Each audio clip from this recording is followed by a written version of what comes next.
무비스님의 보현행 운품 해설. 이와 같이 살았으면 항상 부처님을 따라 배우다.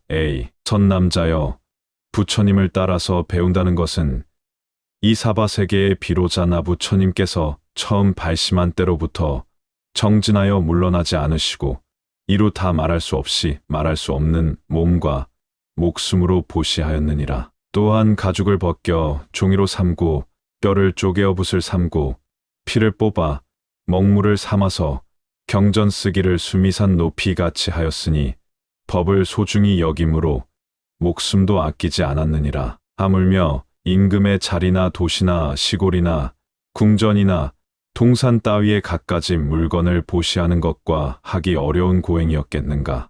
항상 부처님을 따라 배우다. 불교를 공부하는 사람들은 자신이 닮아가고자 하는 이가 부처님입니다. 막연하게 부처님이 좋고 부처님이 살아온 생애가 좋고 그 생애 중에서 하나하나가 모두 감동적이어서 좋습니다. 그래서 부처님이 하신 일이면 항상 부처님을 따라 배우는 삶이 있게 됩니다. 무엇보다 부처님으로서 부처님이 된 것은 보시를 많이 행했다는 것을 빼놓을 수 없습니다. 그래서 육바람일에도 그 첫째가 보시며 사서법 중에서도 그 첫째가 보시입니다. 무엇을 베풀든 무상으로 베풀어 주는 일은 사람들이 다 좋아합니다. 임금의 자리에 있으면 그 나라의 모든 사람과 재물과 산의 진미가 모두 임금의 것입니다. 그러나 시골의 촌부가 정성을 들여서 장만해온 보잘것없는 곶감 몇 개라도 그것을 갖다 준 사람이 어여쁘게 보인다는 옛말이 있기도 합니다. 임금의 자리에서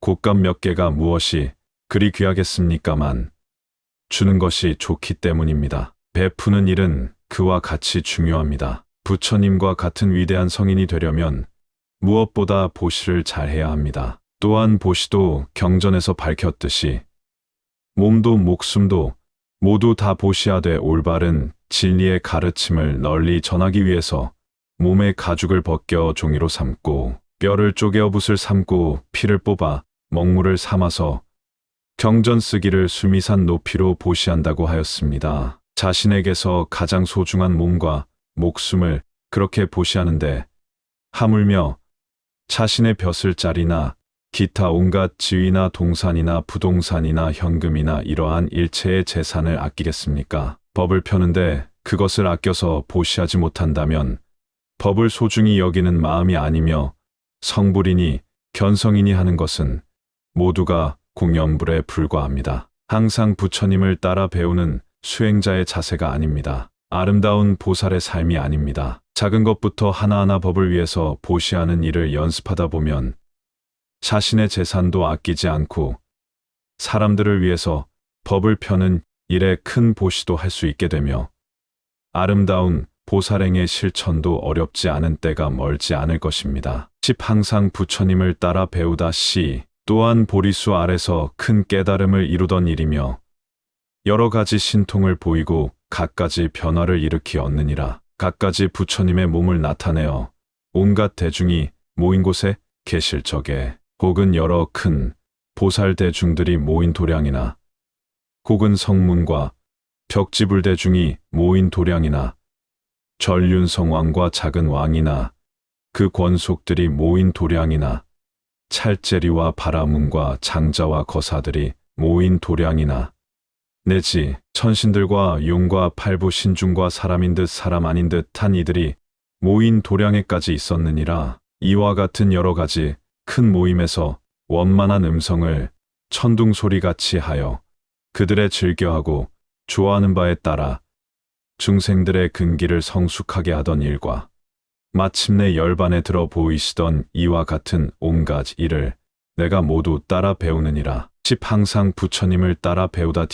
부처님을 따라 배우는 일 중에서 깨달음을 이룬 일을 빼놓을 수 없습니다. 어떤 방법이든 인생과 온갖 존재에 대한 이치를 깨달아야 합니다. 깨달음이라는 밝은 안목이 없다면 불교를 배우고 공부하는 일이 무슨 의미가 있겠습니까? 깨달음의 안목을 갖추고 나면 세상이 온통 꽃과 금은보화로 꾸며져 있는 것처럼 아름답고 긍정적으로 보입니다. 여러 가지 신통과 변화와 몸을 나타내는 등등의 일은 모두가 깨달음의 안목에 의한 긍정적 사고에서 비롯된 것입니다. 이 깨달음의 안목은 부처님을 따라 배우는 일 중에서 가장 중요하고 필수적인 것입니다. 무엇보다 많은 대중들이 모인 도량인, 보살들이 모인 도량과 성문들이 모인 도량과 벽지불들이 모인 도량과 전륜왕, 작은 왕, 찰제리와 바라문과 장자와 거사들이 모인 도량이나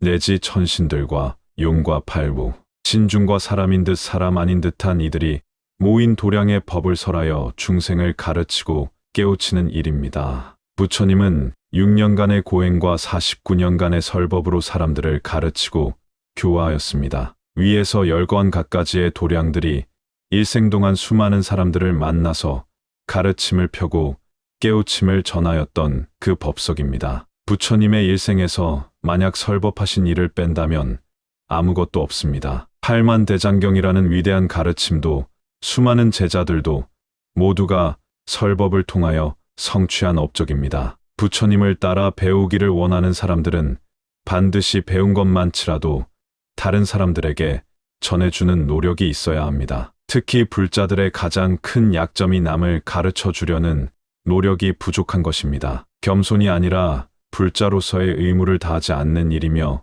그동안들은 법문에 대한 빚을 지는 일입니다. 부처님에게 정성을 다하여 불공을 올리는 일은 몇 푼의 금전과 공양미와 꽃이나 향이나 초 등등으로서 할 일을 다 하였다고 생각해서는 부족합니다. 부처님의 식성은 법공양입니다. 다른 것을 공양 올리면 부처님은 식성에 맞지 않기 때문에 드시지를 않습니다. 반드시 법공양이라야 드신다는 사실을 알아야 합니다. 부처님을 따라 배우는 일 중에 가장 하기 쉽고 반드시 해야 하는 일이 설법입니다. 세상과 인생에 대해서 참다운 이치를 사람들에게 깨우쳐 주는 일은 보살의 아름다운 삶의 모습 중에서 가장 돋보이는 일입니다. 항상 부처님을 따라 배우다 아이.